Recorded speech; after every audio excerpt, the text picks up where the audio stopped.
If you look at any organization long enough, you will start to see a surprising pattern. The maximum effective range of an individual's quote leadership is about 12. Past about 12, there must be another level of leadership. Please bear in mind this is a discussion strictly about leadership and not about quote command, which is a specialized case of what is being generally discussed here.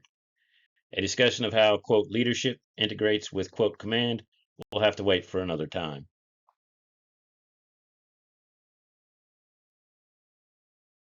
Let's start by looking at the size of teams on the field in various sports.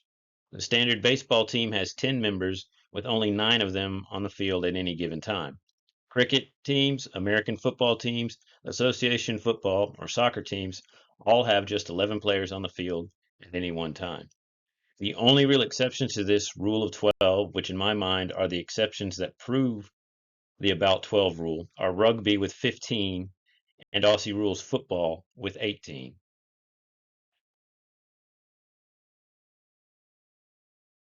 ATP 3-21.8, the new FM 7-8, lists the standard dismount infantry squad as 9. This number is, of course, minus the standard attachments of a medic, forward observer, and vehicle crews consisting of a driver, vehicle commander, and possibly a gunner.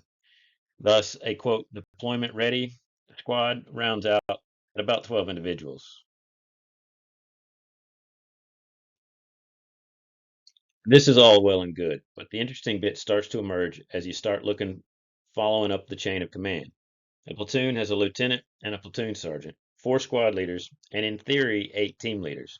In practice, or at least in my experience, this number of NCO team leaders is closer to 4. In any case, the quote platoon leadership is between 10 to 14, or about 12. Following up the chain, a company command consists of a captain, the XO, and the first sergeant. There are 4 lieutenants and 4 platoon sergeants. This is a sporting 11.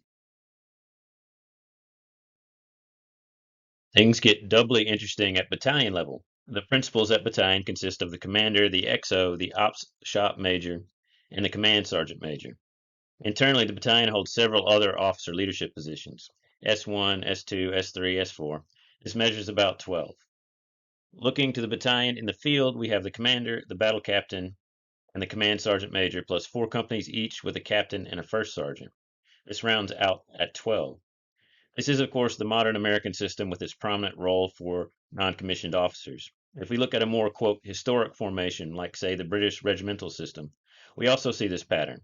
A typical regiment would have between 8 to 10 companies, and you have a commander with an aide-de-camp or adjutant, and once again, we have a team of field leaders rounding out to 12.